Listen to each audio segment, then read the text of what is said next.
Hello and welcome to Mahesh Kori YouTube channel.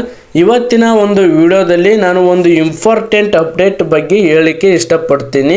ಭಾಳಷ್ಟು students ಕೇಳ್ತಾ ಇದ್ದರು ರಿಸಲ್ಟ್ ಯಾವಾಗ ಬರುತ್ತೆ ಅಂತ ಪದೇ ಪದೇ ಮೆಸೇಜ್ನ ಮಾಡ್ತಾಯಿದ್ರು. ನಾನು ಆಲ್ರೆಡಿ ಹೇಳಿದ್ದೇನೆ, ರಿಸಲ್ಟ್ ಬರೋಕ್ಕಿಂತ ಮುಂಚೆ ಫಸ್ಟ್ ಬೋರ್ಡ್ ಮೀಟಿಂಗ್ ಆಗುತ್ತೆ. ಬೋರ್ಡ್ ಮೀಟಿಂಗ್ ಆದ ನಂತರ ರಿಸಲ್ಟ್ ಬರುತ್ತೆ ಅಂತ ಈಗ ಅಫಿಷಿಯಲ್ ಆಗಿ ಒಂದು ನೋಟಿಸ್ ಬಂದಿದೆ. ಅದು ಏನಂತ ತಿಳ್ಕೊಳ್ಳೋಣ ಬನ್ನಿ ಸ್ನೇಹಿತರೆ. ನೋಡಿ ಸ್ನೇಹಿತರೆ, ಬೋರ್ಡ್ ಮೀಟಿಂಗ್ ಆಗಲಿಕ್ಕೆ 191ನೇ ಬೋರ್ಡ್ ಮೀಟಿಂಗ್ ಕರೆಯಲಾಗಿದೆ.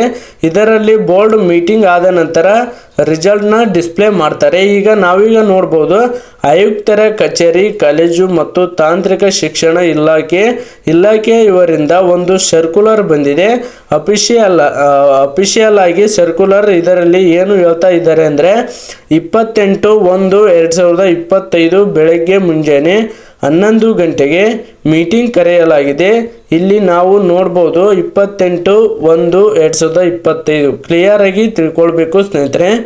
28/1/2025 ಬೆಳಗ್ಗೆ 11 ಗಂಟೆಗೆ ಬೋರ್ಡ್ ಮೀಟಿಂಗ್ನ ಕರೆಯಲಾಗಿದೆ.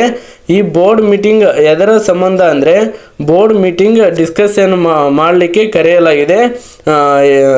ಇರುವುದು ಏನಂದರೆ ಡಿಪ್ಲೊಮಾ ನವೆಂಬರ್ 2024 ಸೆಮಿಸ್ಟರ್ ರಿಸಲ್ಟಲ್ಲಿ ನಾವು ನೋಡ್ಬೋದು 24ನೇ ನವೆಂಬರ್ 2024 ಸೆಮಿಸ್ಟರ್ ರಿಸಲ್ಟ್ ಬಗ್ಗೆ ಡಿಸ್ಕಸ್ ಮಾಡಲಿಕ್ಕೆ ಇದು ಮೀಟಿಂಗ್ ಕರೆಯಲಾಗಿದೆ.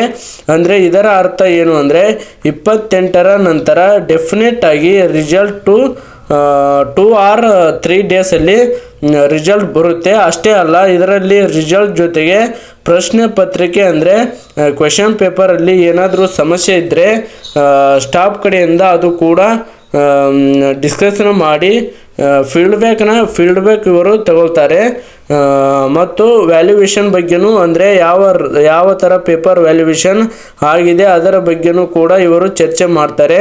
ಒಂದು ಇಂಪಾರ್ಟೆಂಟ್ ನ್ಯೂಸ್ ಏನಂದರೆ ಎಲ್ಲ ಸ್ಟೂಡೆಂಟ್ಗೆ ಇಲ್ಲಿ 28/1/2025 ಬೆಳಗ್ಗೆ 11 ಗಂಟೆಗೆ ರಿಸಲ್ಟ್ ಬಗ್ಗೆ ಡಿಸ್ಕಸ್ ಆಗುತ್ತೆ. 28ರ ನಂತರ 2-3 ಡೇಸಲ್ಲಿ ರಿಸಲ್ಟ್ ಬರುತ್ತೆ. ಡಿಯರ್ ಫ್ರೆಂಡ್ಸ್, ಇಂತಹ ಕಂಟಿನ್ಯೂಯಸ್ ಅಪ್ಡೇಟ್ಸ್ಗಾಗಿ ನಮ್ಮ ಚಾನಲ್ ಮಹೇಶ್ ಕೋರಿ ಯೂಟ್ಯೂಬ್ ಚಾನಲ್ನ ಸಬ್ಸ್ಕ್ರೈಬ್ ಮಾಡಿ ಮತ್ತು ವಿಡಿಯೋ ಲೈಕ್ ಮಾಡಿ ಮತ್ತು ಬೆಲ್ ಐಕನ್ನ ಕ್ಲಿಕ್ ಮಾಡಿ.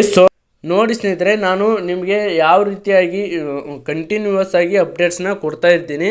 ಮತ್ತು ಇದು ಈಗ ತಾನೇ ಅಫಿಷಿಯಲ್ ಆಗಿ ನೋಟಿಫಿಕೇಷನ್ ಬಂದಿರುವಂಥದ್ದು. ಇದು ಈಗ ತಾನೇ ಸರ್ಕ್ಯುಲರ್ ಬಂದಿರುವಂಥದ್ದು. ಇದನ್ನು ನಾನು ನಿಮಗೆ ತಕ್ಷಣ ತಿಳಿಸ್ಕೊಟ್ಟಿದ್ದೇನೆ. ಅದಕ್ಕಾಗಿ ಎಲ್ಲರೂ ಕೂಡ ನನ್ನ ಯೂಟ್ಯೂಬ್ ಚಾನಲ್ನ ಸಬ್ಸ್ಕ್ರೈಬ್ ಮಾಡಿದ್ದೀರಿ ಅಂತ ಅಂದ್ಕೊಂಡಿದ್ದೀನಿ. ಮಾಡಿಲ್ಲ ಅಂದರೆ ಈಗಲೇ ಕೂಡ ಸಬ್ಸ್ಕ್ರೈಬ್ ಮಾಡಿ, ದಯವಿಟ್ಟು ಸಬ್ಸ್ಕ್ರೈಬ್ ಮಾಡಿ ಮತ್ತು ಒಂದು ಲೈಕ್ ಕೊಡುವ ಮುಖಾಂತರ ನಮಗೆ ಸಪೋರ್ಟ್ ಮಾಡಿ. ಮುಂದಿನ ಒಂದು ವಿಡಿಯೋದಲ್ಲಿ ಸಿಗೋಣ. ಮತ್ತು ಯಾವ ರೀತಿಯ ವಿಡಿಯೋಗಳು ಬೇಕು ಅಂತ ಕಮೆಂಟ್ ಬಾಕ್ಸ್ನಲ್ಲಿ ಕಮೆಂಟ್ ಮಾಡಿ. ಧನ್ಯವಾದಗಳು.